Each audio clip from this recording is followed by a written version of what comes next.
Matthew's book I bought at the tattered cover. Now the tattered cover that I used to go to all the time that had been here in the Mercantile Square loft for years was downstairs, but recently moved down by Coors Field 4 blocks away. But this is the first book I bought in, gosh, 20 or 30 years.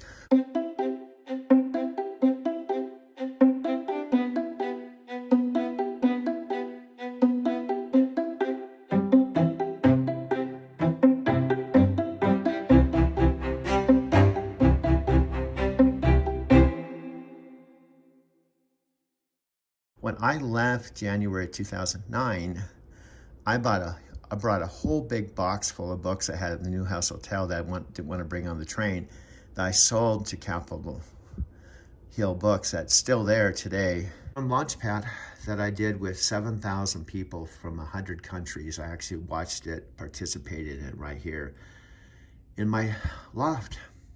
Your ticket for Launchpad Live is confirmed.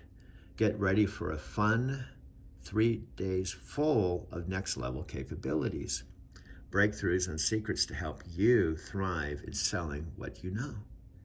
Tony Robbins, Dean Graziosi, and some incredible guests will guide you through discovering your unique value and superpower, creating your perfect offer, finding and connecting with the people who truly need you, and unlocking the confidence to make a true impact in this world. So get ready to be challenged and discover a new way of thinking. Then we'll take the uncomfortable action together to achieve the success you deserve. Launchpad I just did about a little over a month ago. I had a whole bunch of autographed books with authors that I met. This is the first book that I bought since I left Denver, January 2009. Let me read page 3. Two different ways. This is actual page 3, Matthew McConaughey, Green Lights. My favorite Japanese restaurant. Look at my gray beard. This is a young dude. He just subscribed to my channel. What's your name, bro? Jason. Jason. We just hit up. He has a.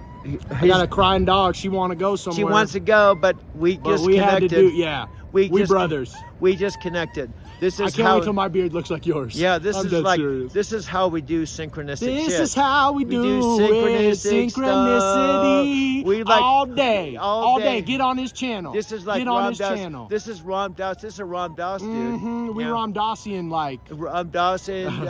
Thank you, brother. So I'm in the holding lot in my Prius, the same holding lot where I drove a taxi when the airport first opened up. It's now been 27 years. I started driving a taxi here. I was an airport taxi when I was 42 years old. I went back and forth to Brazil when I was 45, just 2 times.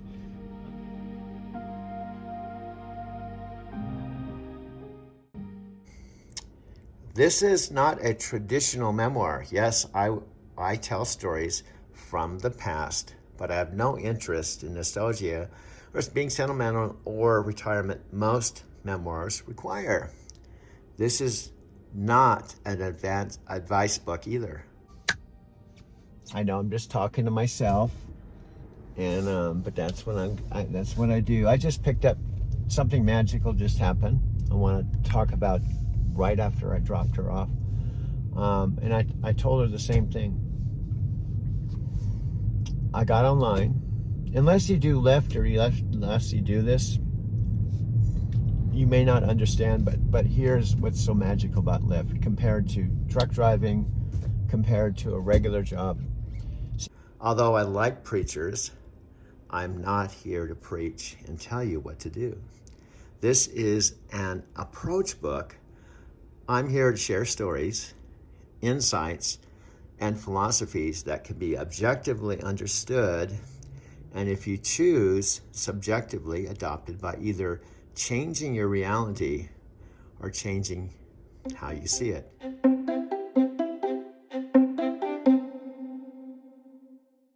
So, dude, again, this is December 29th. Dean Graziosi. Dean Graziosi, I just call him Dean. The underdog advantage. rewrite your future, rewrite, highlight, rewrite, reframe, rewrite your future by turning your disadvantages or your fuck ups into your superpowers. This is a playbook based on adventures in my life. This is a playbook based on adventures in my life. Adventures that have been significant, enlightening, and funny. Sometimes because they were meant to be, but mostly because they didn't try to be. I'm an optimist by nature, and humor has been one of my great teachers. It has helped me deal with pain, loss, and lack of trust. I'm not perfect. No, I step in shit all the time and recognize it when I do. I've just learned how to scrape it off my boots and carry on. We all step in shit from time to time. Boy, can I relate to this. We hit roadblocks. We fuck up. We get fucked. We get sick. We don't get what we want. We cross thousands of could have done betters and wish that wouldn't have happened in life. Stepping in shit is inevitable. So let's either see it as good luck or figure out how to do it less often. Matthew McConaughey, Green Lights, page 3. 3 iPhones. The one I was filming is my primary, but this is a second one. It basically is exactly the same, but smaller. It has the same apps on it. It has a Lyft app, and I'm not familiar with Matthew McConaughey. It's funny. I have Lyft customers or riders that I ask them, have you heard of Tony Robbins? They haven't heard of Tony Robbins. Have you heard of Matthew McConaughey or Dean Graziosi? And I'm just surprised. There are still people that don't know who Tony Robbins is. Now, frankly, I did not know about Dean Graziosi prior to my dad's 90th birthday on April 24th, 2023. I did not know Dean's story because, frankly, I would say the last several years, I haven't been reading or focusing on any type of personal development kind of stuff. And I knew about Tony because I was really connected with him. In fact, I lived in a place called Encinitas, California, that was only a few miles south of where Tony Robbins' castle was. In fact, I met Tony once. I was going to a Charger game when the San Diego Chargers were in San Diego. And I was getting some batteries for my Walkman, and he was standing right in front of me, buying all this stuff in Encinitas at a electronic kind of appliance kind of store. And I was getting a little bummed until I looked on the back of his jacket. He's about 6'7", and it said "Turning Fear into Power with a Firewalk." That's what he was doing back then, before he went on to doing infomercials. He was writing books and creating tapes, and he went into infomercials, and that's when Dean discovered him in 1996 as a student. I didn't know all this. So imagine how Dean feels. He started out as a student, but Dean is not just an ordinary person. Let me put it this way. Tony Robbins just doesn't ask anyone, any student, to a mentor or a partner with him, and has been for 27 years, unless, he's very complimentary.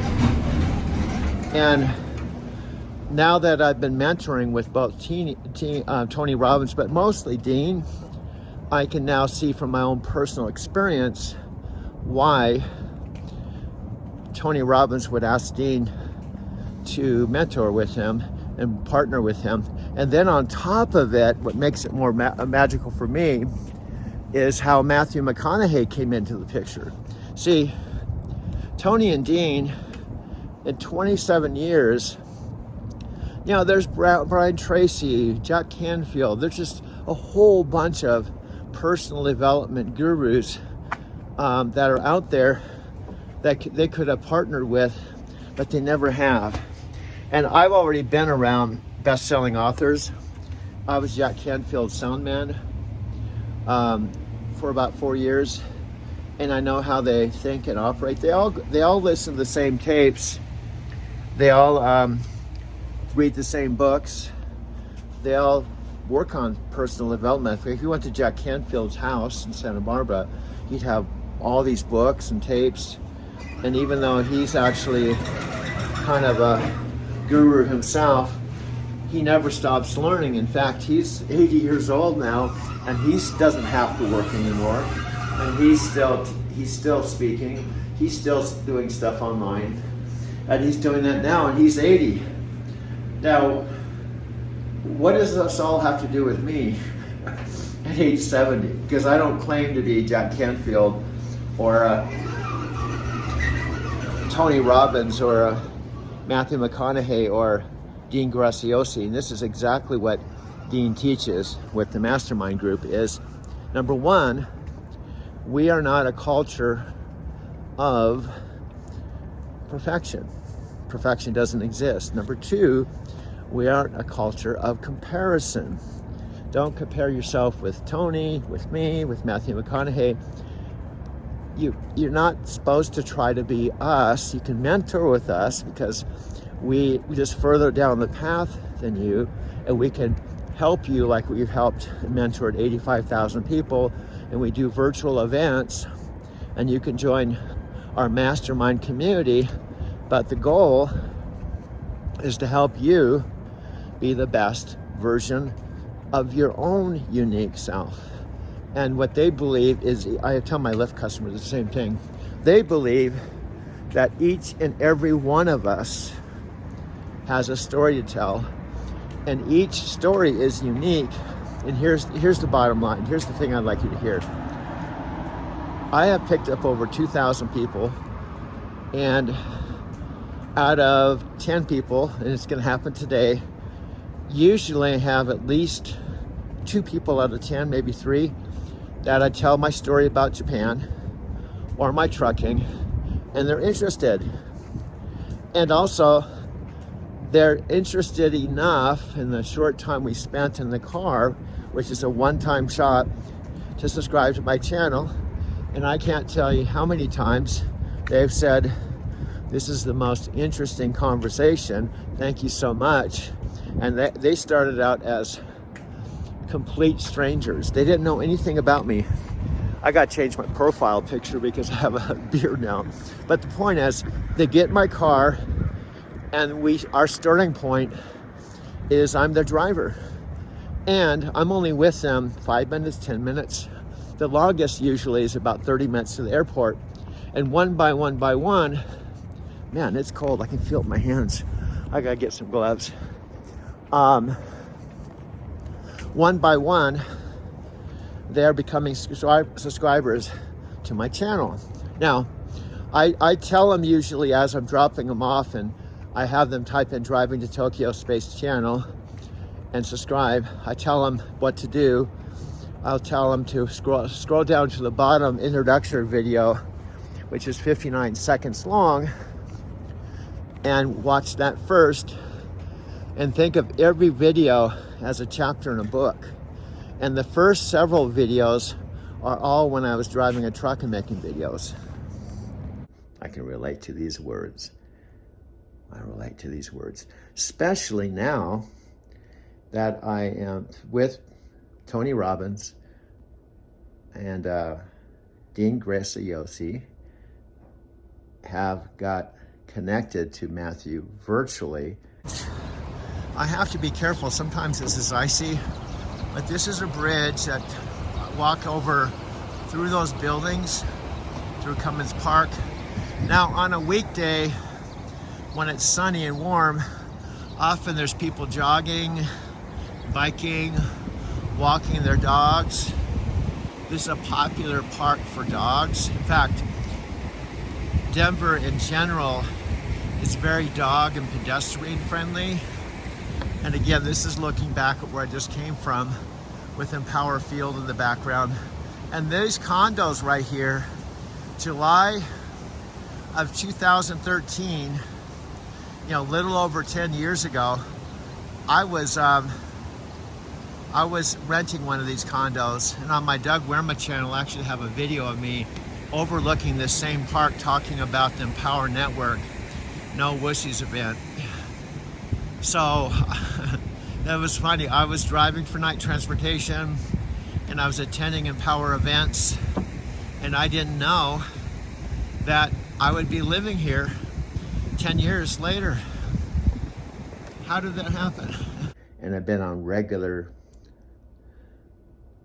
calls with Dean since I joined the mastermind group. Yeah, we're in 406, dude. This is our apartment. We just renewed our lease, you know, in August, dude. It seems so realistic, dude. This is real, dude. You're not dreaming this shit, dude. I gotta tell you, this is not a dream. This is actually your real life, dude. It seems real to me. I know, because you haven't woken up yet, dude. This is like your apartment. I know this looks like my apartment. I know it is your apartment, dude. You know, can I be real with you right now? We got to put our backpack on down right here, and we're not going to work until 2:30 this afternoon, dude. This is our 65-inch TV, our speaker. We just came from Whole Foods, dude.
After seeing the event where Matthew spoke in front of 2 million people, and Dean Graziosi, you are my main dude. Yeah, man.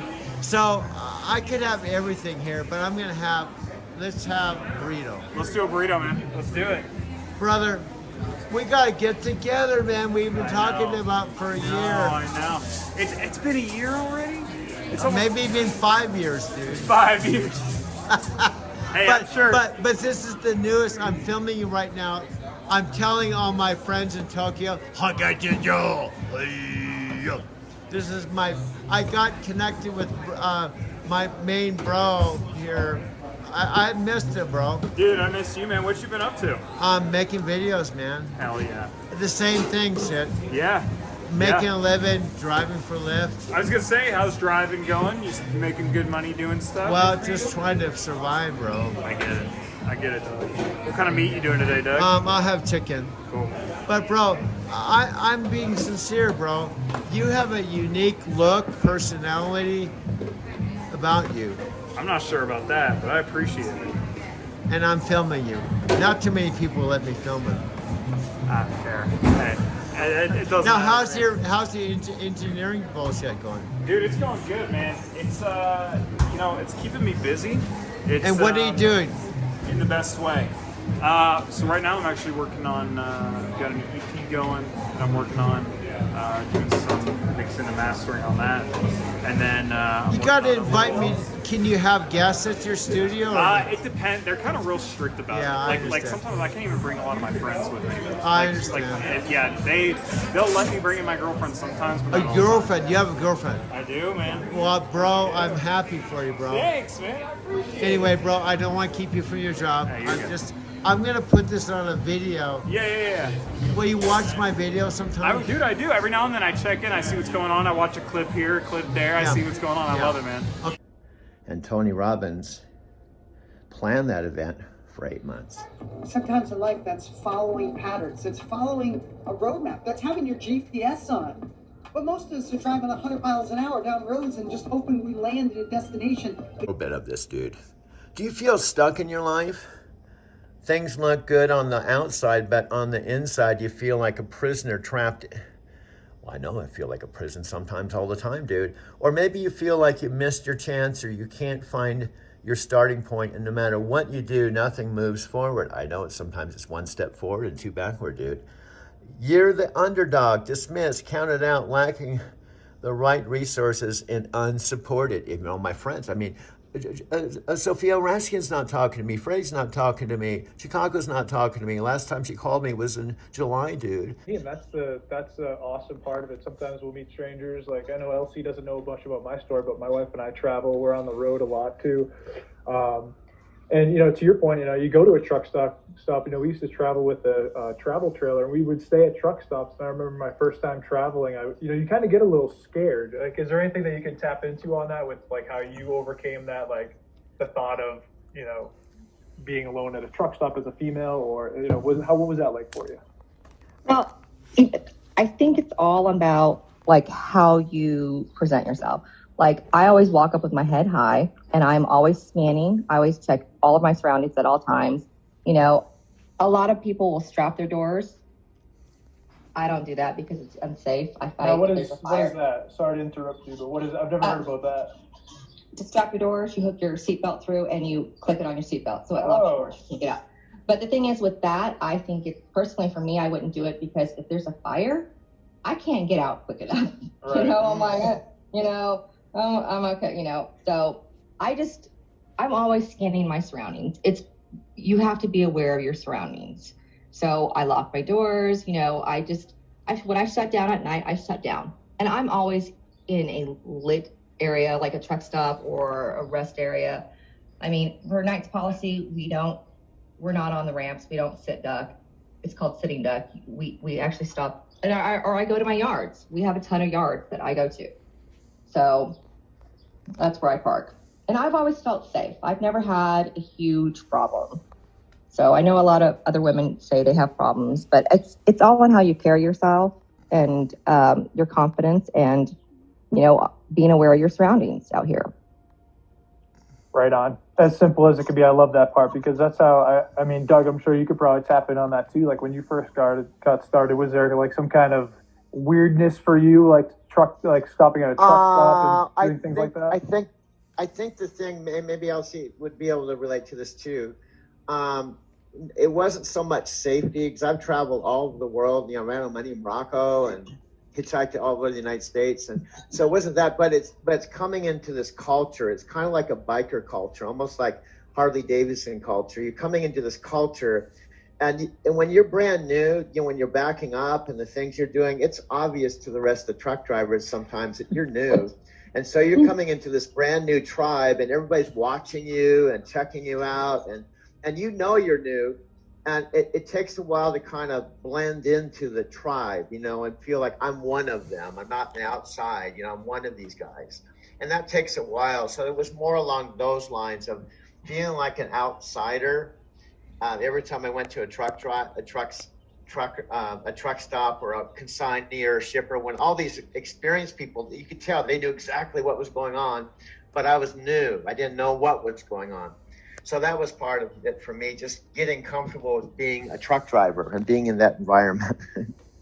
Definitely. Oh, I still get people that get out and try and help me back. And I'm like, I got it, but thanks, or they'll drop my landing gear for me. They're like, oh, here, sweetie, let me do it for you. Oh boy. Like you're weak. I'm like, okay, thanks. I'm like, really, I got this. I got this. I'm like, I'm perfectly fine with it. Yeah, it's like you wouldn't be there, so you couldn't. You know what I mean? So, Yeah. it's, I'm sure some things you deal with as well.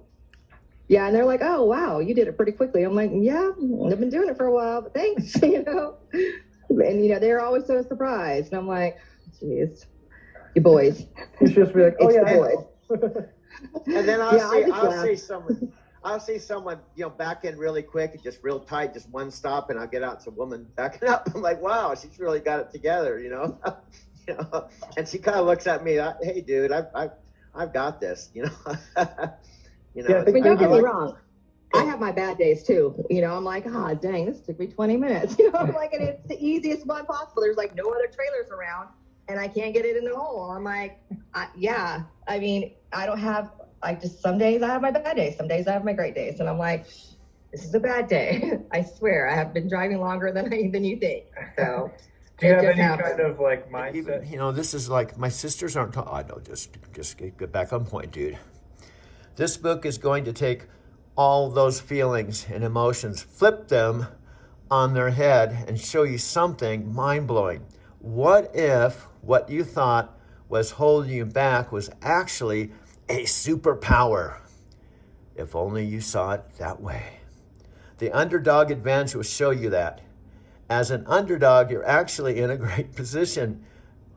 And with one or two small shifts, you can unlock your limitless potential. It gives us purpose. It gives us passion. It gives us fulfillment, joy, more money, more abundance. We're stuck entrepreneurs.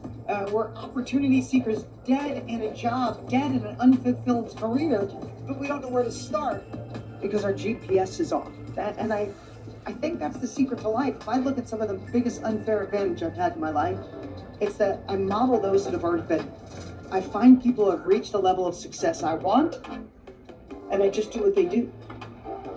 So I'd love to invite you to join me on January 6th. I'm doing something I've done for about a decade now. Every year, I go live at the start of the year. We set goals together. We'll spend about 3 hours together, and I'll call it the New World Blueprint. Really? It's just, how do you navigate in this shifting world? How do you anchor in the success principles to truly reach your full potential? Listen, if you're still watching this, you're not just watching me and my boy drive around in a golf cart. You're someone that knows you're meant for more. You desire more. You know you can impact more, have more purpose. But where do you start, or how do you get to the next level? The first thing is an unstoppable mindset and success patterns. And I'm going to share that on January 6th. It's not kind of free. It's totally free. I'd love to invite you. I'm going to set my year of intentions. Let's do it together and make 2024 the year of your life. Listen, we know headwinds are coming. That's a fact. Be prepared. All right. It's just a casual Sunday with my boy. Luca, can you say goodbye? All right. We'll see you on January 6th. Click the link below. I'll see you then. There was 2 million people on it. It was 6 hours long. I watched it on the same day as my dad's 90th birthday. I was a day where I almost wanted to pull the covers over my head because I wasn't with my dad after he talked about turning 90 for years. And because of a series of things, including losing my job, my parents selling the house I called home, camping out in my Toyota van, my van blowing up, camping out my Toyota van in Encinitas, by the way, successfully, being able to put $16,000 down on my Prius, registering in Arizona where I could have gone full circle back to Encinitas and camped out on the beach again. Instead, I came here to Colorado, slept in my car through the whole summer, qualified for this loft in mid-August, lived here a whole year, signed the lease just a few months ago, and here we are, January 2023, actually 24. So I basically, my second time around here, I came here in the spring of 2022, went through the summer of 2022, and was in Encinitas in the winter of 2022, and went through the fall, and then winter of 2023, spring, summer, fall, and now January 1, 2024. I got on the Lyft platform May of 2022. I'm a gold level lift rider after I was one of the first cab drivers that drove back and forth to DIA at age 42. And at age 45, I believe, is when I met Sylvia H. Santos in the spring of '98. And I drove back and forth to Denver International Airport. And then a big chunk between two companies, I drove 13 years, 3 years with CRST and 10 years with Knight Transportation, all of which is in the backdrop of driving to Tokyo. I went to Japan 5 times every fall and every spring. I went to Tokyo 18 years after I came back from Brazil, April 20th, 1999. There's a lot to unpack. Stay tuned. I'll be right back after this commercial break.